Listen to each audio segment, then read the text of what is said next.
भारताच्या उद्योग क्षेत्रातील बाप माणूस आणि प्रसिद्ध उद्योगपती रतन टाटा यांचं निधन झालेलं आहे.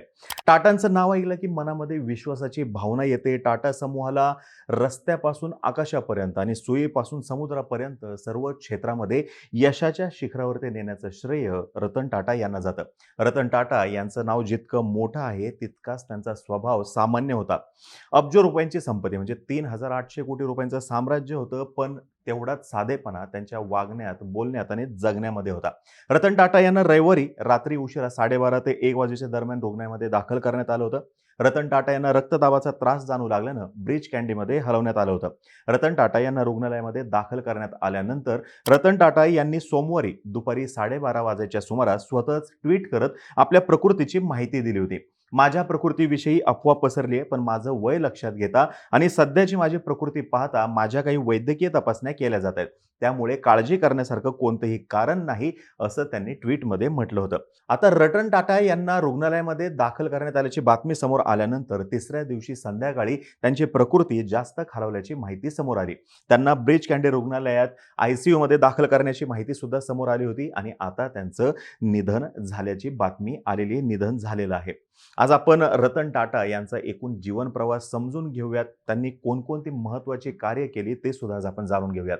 नमस्कार, मी अरुणराज जाधव बोलबिडूवरती तुम्हा सर्वांचं अगदी मनापासून स्वागत करतो. रतन टाटा 28 डिसेंबर 1937 रोजी बॉम्बे, ब्रिटिश भारत जे आहे तिथे जन्मले आणि नवल टाटा आणि सुनी कमिशनर यांचे ते पुत्र होते. रतन टाटा ज्यावेळेस 10 वर्षाचे होते तेव्हा त्यांचे पालक जे आहेत ते वेगळे झाले आणि त्यानंतर त्यांना त्यांची आजी नवाजबाई टाटा यांनी JN पेटिट पारसी अनाथाश्रमातून औपचारिकपणे दत्तक घेतलं होतं. रतन टाटा यांचे सावत्र भाऊ नोएल टाटा, जे नवल टाटा आणि सायमन टाटा यांचा मुलगा आहेत, यांच्यासोबत एकत्रितपणे मोठे झाले. रतन टाटा यांचं शिक्षण कॅम्पियन स्कूल मुंबई, कॅथेड्रल आणि John Connon school Mumbai, Bishop Cotton school Shimla आणि रिव्हरडेल कंट्री स्कूल न्यूयॉर्क शहर येथे झाले. ते कार्नेल विद्यापीठामध्ये सुद्धा होते आणि हार्वर्ड बिझनेस स्कूलचे सुद्धा ते माजी विद्यार्थी राहिलेले आहेत. 1991 मध्ये JRD टाटा यांनी टाटा सन्सच्या अध्यक्षपदाचा राजीनामा दिला, तेव्हा त्यांनी रतन टाटा यांना त्यांचं उत्तराधिकारी म्हणून नेमलं होतं. त्यांना अनेक कंपनी प्रमुख जे आहेत त्यांच्या प्रतिकाराचा सामना सुद्धा करावा लागला होता. सुरुवातीच्या काळामध्ये रतन टाटा येण्याच्या अगोदरपासून जे कंपन्यांमध्ये प्रमुख पदावरती होते त्या दोघांमध्ये संघर्ष झाल्याच्या सुद्धा बातम्या आलेल्या होत्या. रतन टाटा यांनी टाटा समूहाचा सर्व कार्यभार हातामध्ये घेतल्यानंतर टाटा कंपनीतून निवृत्तीचं वय निश्चित केलं आणि त्यांनी त्याच्या जागी नवीन लोकांना आणायला सुरुवात केली होती. यासोबतच त्यांनी कंपनीने समूह कार्यालयामध्ये अहवाल देणं सुद्धा बंधनकारक केलं होतं. जे आपण रिपोर्ट म्हणतो, प्रोग्रेस रिपोर्ट वगैरे जे आहेत ते सुद्धा त्यांनी कंपल्सरी केलेले होते. रतन टाटा यांना आपल्या इथं खूप मानलं जातं. उद्योगपती यासोबतच समाजसेवा करणारा उद्योगपती अशी त्यांची फार मोठी ओळख आहे. कोणताही डाग नाही, कोणत्याही पद्धतीचा आरोप नाही. आपल्या संपत्तीतील 65% संपत्ती रतन टाटा यांनी समाजकार्यासाठी दान दिलेली आहे. या दशकातील सर्वात दानशूर व्यक्ती म्हणून रतन टाटा यांचा आदराने उल्लेख केला जातो आणि रतन टाटा यांनी 1961 साली टाटा समूहामध्ये काम सुरू केलेलं होतं. म्हणजे 1961 पासून JRD टाटा यांनी त्यांच्या हातामध्ये सर्व सूत्र देईपर्यंत म्हणजे 30 वर्ष ते तिथं काम करत होते. टाटा स्टील या कंपनीमध्ये त्यांनी शॉप फ्लोअरवरती सुद्धा काम केलेलं आहे. खरं बघायला गेलं तर पहिलं काम त्यांचं हे शॉप फ्लोअर वरचंच होतं. त्यांच्या 21 वर्षाच्या कार्यकाळामध्ये टाटा सन्सचा महसूल त्यांनी 40 पटीने वाढवून दाखवला आणि नफा सुद्धा 50 पटीने वाढवला. त्यांनी टाटा टीला टेटली, टाटा मोटर्सला जॅग्वार अँड लँड रोवर आणि टाटा स्टील यांचं अधिग्रहण करण्यासाठी नेतृत्व केलं होतं आणि संस्थेचं जे काही मोठ्या प्रमाणामध्ये भारत केंद्रित जे त्यांचं काम होतं ते त्यांनी जागतिक स्तरावरती नेण्यासाठी मोठे प्रयत्न केले आणि त्याच्यामध्ये त्यांना यश आल्याचं दिसून येत आहे. जॅग्वार ब्रँड हे त्याचं सगळ्यात महत्त्वाचं उदाहरण आहे. टाटा नॅनोची संकल्पना सुद्धा त्यांनीच आणली होती. या कारची किंमत जी आहे ती भारतीयांच्या आवाक्यामध्ये राहावी म्हणून त्यांनी मोठ्या प्रमाणामध्ये मेहनत केली होती आणि त्यांच्या या मेहनतीला, त्यांनी पाहिलेल्या या स्वप्नाला भारतीयांनी सुद्धा भरभरून प्रतिसाद दिलेला होता. शिक्षण, औषध आणि ग्रामीण विकास या सर्व गोष्टींचे समर्थक रतन टाटा यांना मानलं जायचं आणि त्यांनी ग्रामीण भागामध्ये किंवा जिथे जिथे पाणी पोहोचणं शक्य नाही अशा ठिकाणी स्वच्छ पाणी उपलब्ध करून देण्यासाठी न्यू साऊथ वेल्स विद्यापीठाच्या अभियांत्रिकी विद्याशाखेला पाठिंबा दिला होता. तिथं ते सपोर्ट सुद्धा करत होते. टाटा एज्युकेशन अँड डेव्हलपमेंट ट्रस्टनं 28 दशलक्ष डॉलरचा टाटा शिष्यवृत्ती निधी जो आहे तो दिलेला. त्याच्यामुळं कार्नेल विद्यापीठाला भारतातील पदवीधर विद्यार्थ्यांना आर्थिक सहाय्य करता येते. यासोबतच त्या विद्यार्थ्यांना त्यांना स्कॉलरशिप सुद्धा देता येते. इयरली स्कॉलरशिप जी लागते शिक्षणासाठी ती सुद्धा देता येते. टाटा समूहातल्या कंपन्या आणि टाटाचे जे एकूण ट्रस्ट आहेत 2010 मध्ये हार्वर्ड बिझनेस स्कूल याच्या बांधकामासाठी त्यांचं जे सेंट्रल तिथं बनणार होतं त्याच्यासाठी त्याने जवळपास 50 दशलक्ष डॉलरची देणगी सुद्धा दिलेली आहे. TCSनं कॉग्निटिव्ह सिस्टीम आणि एकूण स्वायत्त वाहनांच्या संशोधनासाठी कार्नेगी मेलॉन युनिव्हर्सिटी CMU ला 35 दशलक्ष डॉलरची देणगी दिलेली आहे आणि कंपनीनं दिलेली ही मोठी देणगी समजली जाते. यासोबतच 48,000 चौरस फूट इमारतीला TCS हॉल जे म्हटलं जातं ते सुद्धा टाटा समूहाकडूनच झालेलं आहे. टाटा समूहाने 2014 मध्ये आपलं IIT जे आहे मुंबईचं त्याला सुद्धा मोठी देणगी दिली होती. Tata centre for technology and डिझाईनची तिथं स्थापना केली गेली होती आणि टाटा समूहाने जी देणगी IIT मुंबईला दिलेली आहे ती आजपर्यंत त्यांना मिळालेली सगळ्यात मोठी देणगी सुद्धा आहे. टाटा ट्रस्टने अल्झायमर रोगाच्या कारणास्तव एकूण जी यंत्रणा आहे त्याचा अभ्यास करण्यासाठी त्याचं लवकर निदान व्हावं, उपचार मिळावेत यासाठी पद्धती विकसित करण्यासाठी neuroscience centre Indian institute of सायन्सला 750 दशलक्ष रुपयांचं सुद्धा अनुदान दिलेलं आहे. थोडक्यात काय त्यांनी इनोव्हेशन यासोबतच डेव्हलपमेंट स्कॉलरशिप परत अजून नवीन जे काही करायचं आहे या सगळ्या गोष्टींसाठी बांधकामापासून ते अगदी नवीन सर्जनशील गोष्टी बनण्यासाठी सगळ्यांसाठी भरभरून मदत केल्याचं दिसून येते. रतन टाटा यांनी 28 डिसेंबर 2012 रोजी वयाची 75 वर्ष पूर्ण केल्यानंतर टाटा सन्सच्या अध्यक्षपदाचा राजीनामा दिला आणि सायरस मिस्त्री यांना त्यांनी त्यांचा उत्तराधिकारी म्हणून नियुक्त केलं होतं.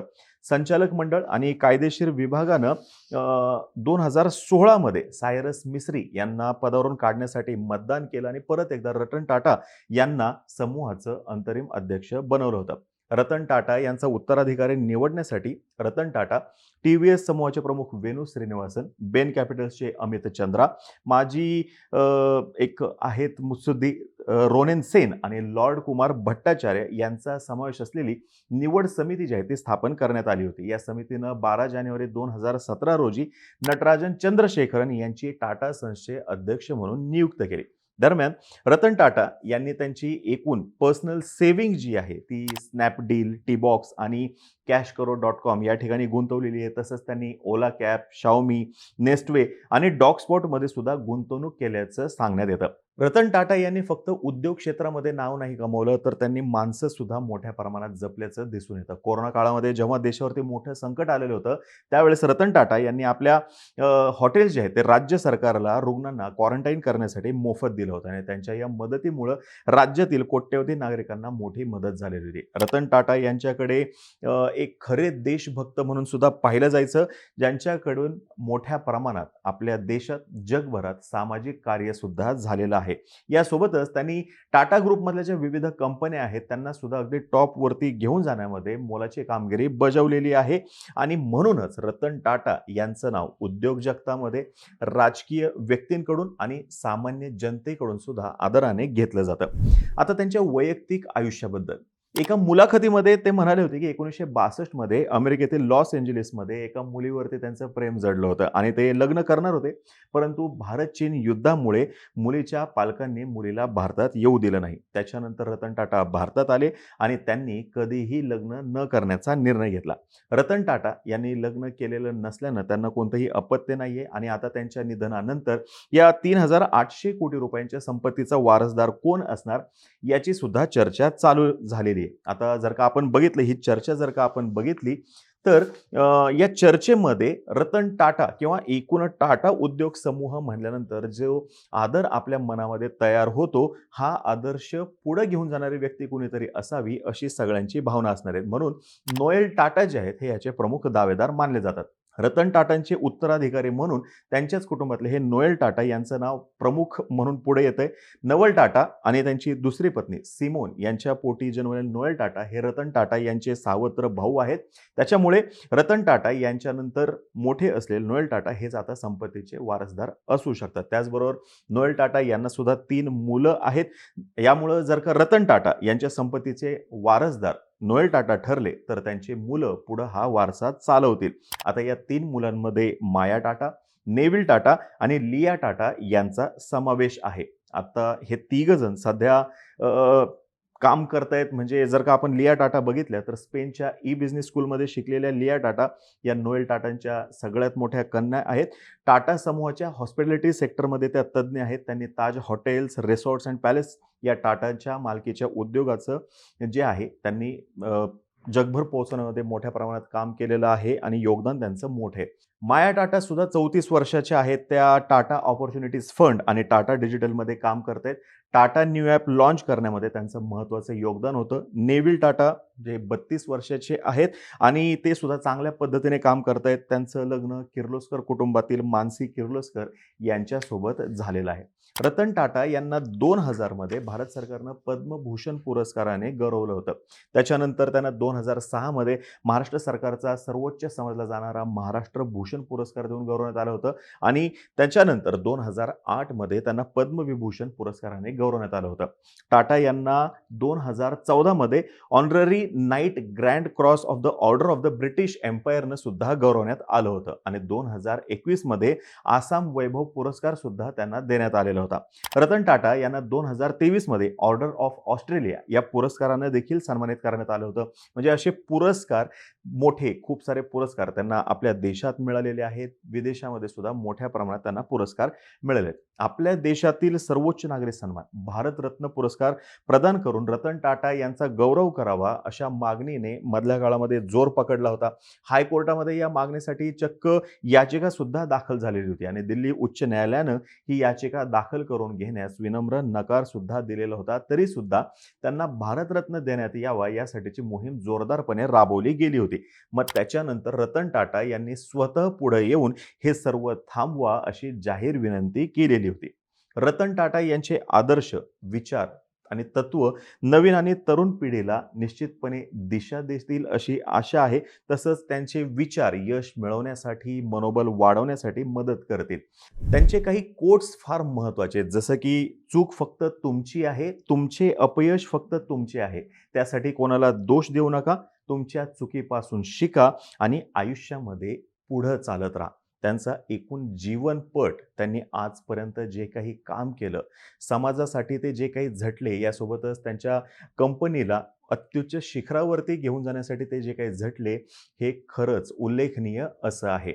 शेवटी फक्त इतकंच म्हणेल की Bharat has lost its Ratan.